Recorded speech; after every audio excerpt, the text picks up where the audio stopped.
నమస్తే, నా పేరు వెంకటేశ్వరరావు. నేను ఆక్వాకల్చర్లో గత 15 సంవత్సరాల నుంచి పనిచేస్తున్నాను. ఫీడ్ రేట్లు పెరిగాయి. ఇక రైతు ఎలా మేనేజ్ చేసుకోవాలి? ప్రస్తుతం రొయ్యల ఫీడ్ ధరలు భారీగా పెరిగాయి. ఒక క్రాప్ మీద లక్షల్లో అదనపు భారం పడే పరిస్థితి వచ్చింది. ఇప్పుడు చాలా మంది రైతులు ఒకే ప్రశ్న అడుగుతున్నారు, ఫీడ్ తగ్గిస్తే గ్రోత్ తగ్గిపోతుందా? ఈ వీడియోలో పానిక్ కాకుండా ప్రాక్టికల్ గా చెరువుని ఎలా మేనేజ్ చేస్తే ఫీడ్ యూటిలైజేషన్ ఇంప్రూవ్ అవుతుందో మాట్లాడుకుందాం. ఫీడ్ ఎక్కువ వేయడం సొల్యూషన్ కాదు. ఇప్పుడు చాలా మంది ఇంకా ఒక మిస్టేక్ చేస్తున్నారు.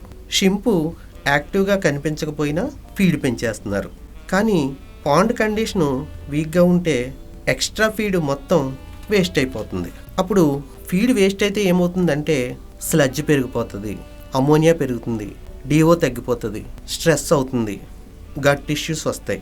అంటే మీరు ఫీడ్ ఎక్కువ వేయడం వల్ల గ్రోత్ పెరగకపోగా ప్రాబ్లమ్స్ మాత్రం పెరుగుతాయి.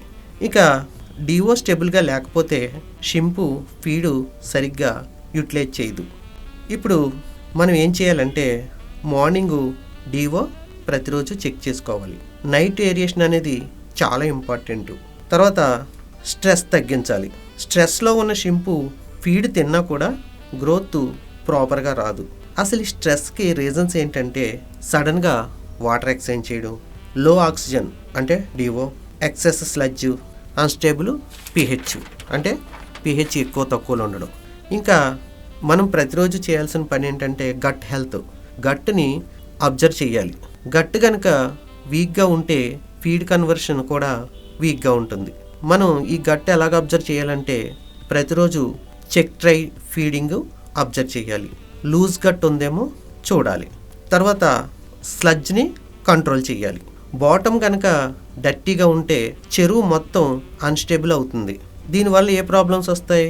టాక్సిక్ గ్యాసెస్ పెరుగుతాయి, ఆక్సిజన్ డిమాండ్, స్ట్రెస్. ఫీడ్ తగ్గించాలి అంటే ఎలా అంటే ఫీడ్ ఒక్కసారిగా కట్ చేయడం కాదు, అబ్జర్వేషన్ ఆధారంగా మేనేజ్ చేయాలి. ఫీడు చెక్ ట్రై అబ్జర్వేషన్ చేయాలి. లెఫ్ట్ ఓవర్ ఫీడు అబ్జర్వ్ చేయండి. వెదర్ చూడండి.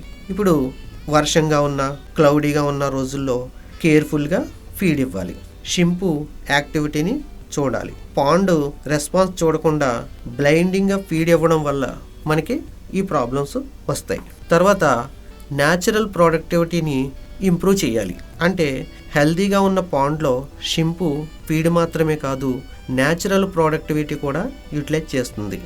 అసలు గుడ్ పాండ్ అంటే ఏంటంటే స్టెబుల్గా బాటమ్ ఉండాలి, హెల్తీ వాటర్ ఉండాలి, బ్యాలెన్స్డ్ బాటమ్ ఉండాలి, ప్రాపర్ ఆక్సిజన్ ఉండాలి. ఫార్మర్స్ ఫోకస్ చేయాల్సిన అంశాలు ఏంటంటే ప్రస్తుత పరిస్థితుల్లో మోర్ ఫీడింగ్ కాదు, బెటర్ మేనేజ్మెంట్ అనేది ముఖ్యం. అంటే వాటర్ క్వాలిటీ, ఇంకా DO, sludge, feeding observation, stress rejection.